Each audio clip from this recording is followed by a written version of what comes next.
Imagine walking into a store, picking up a freshly cooked hot rotisserie chicken, and paying just $4.99.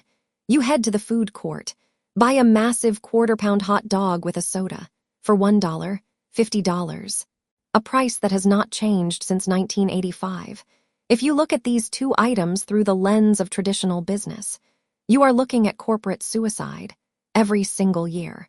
Costco loses tens of millions of dollars on rotisserie chickens and millions more on hot dogs. If a standard grocery store ran its business this way, it would be bankrupt in a matter of months.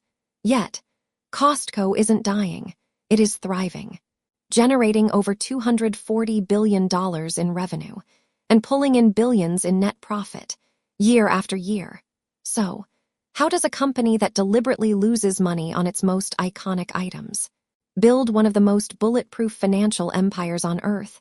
The answer lies in a hidden business model, a financial illusion that tricks almost every shopper who walks through the doors.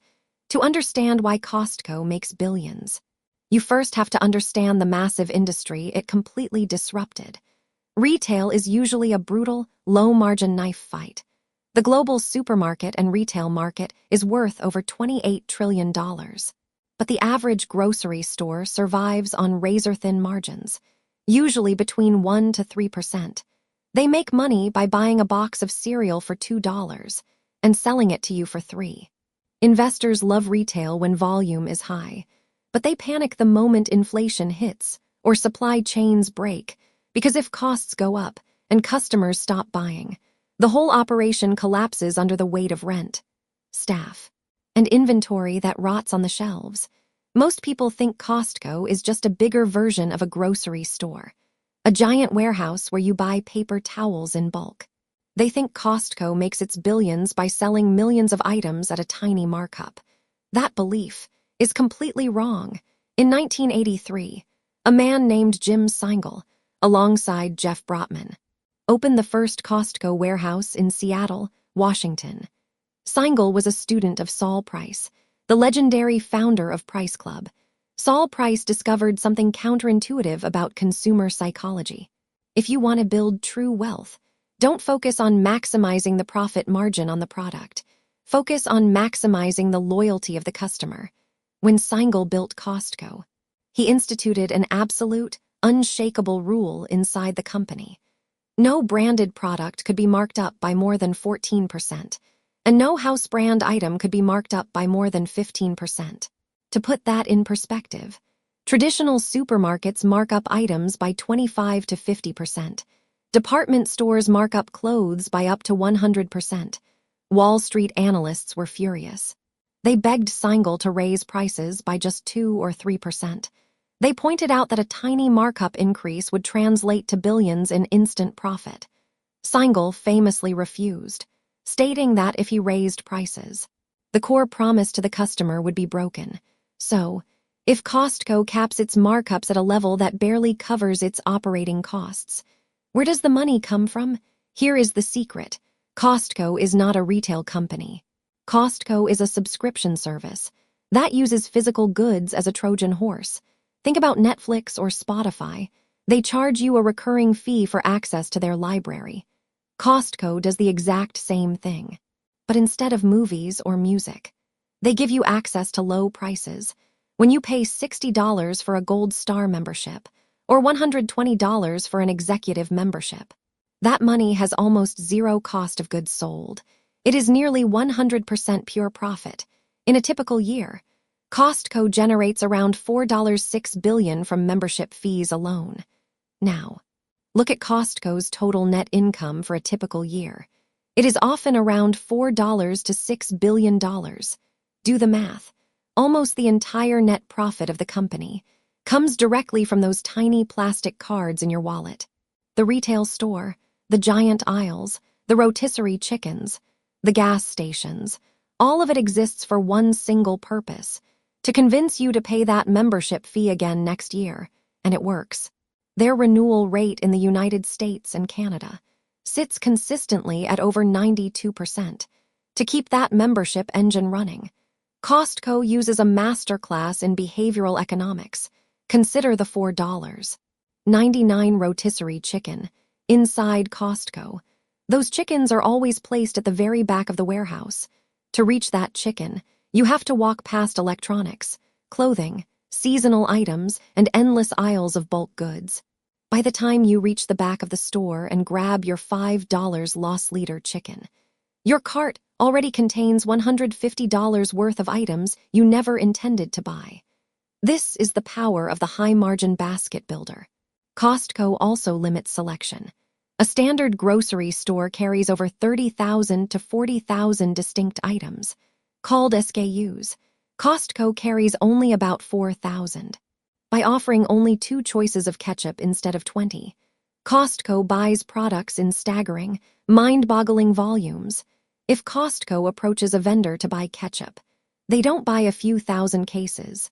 They buy the manufacturer's entire production run for the next 3 months. This gives Costco ultimate leverage.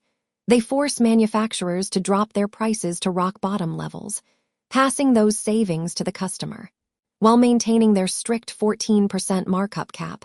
Then, there is the secret weapon, Kirkland Signature. In the 1990s, Costco realized that national brands were charging a premium just for their name.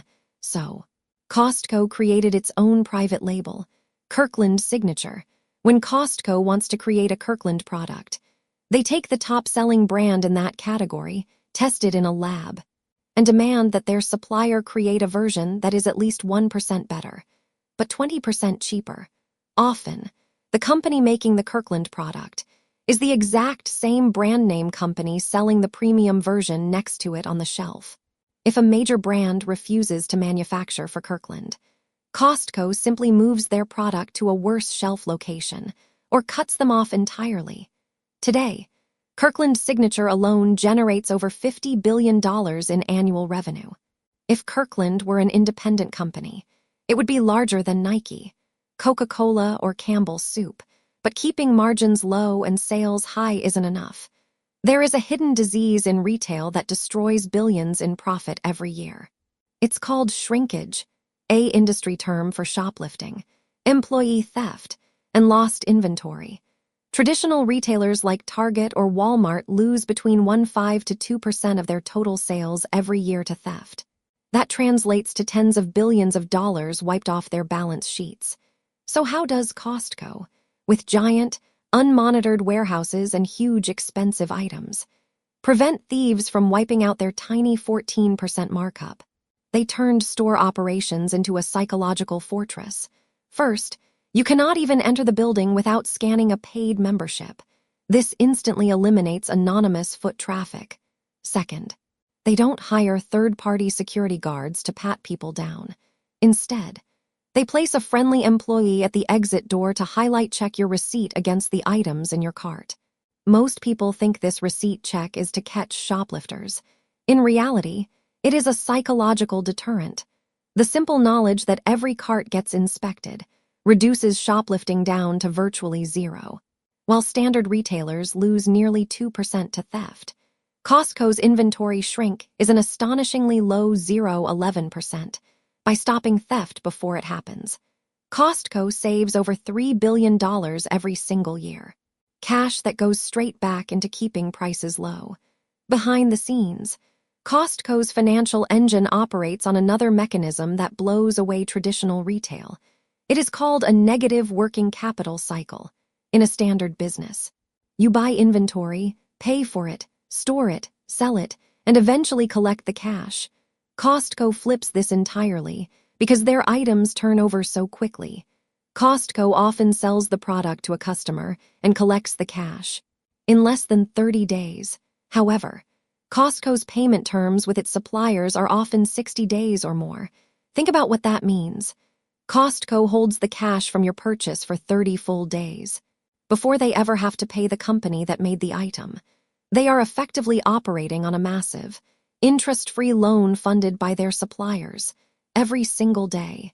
Yet, no corporate giant is completely immune to risk.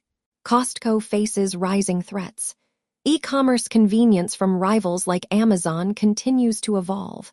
Costco's digital presence, while growing, has historically lagged behind competitors. Younger generations demand rapid, instant delivery, which directly challenges the traditional model of driving to a warehouse and hauling home bulk goods.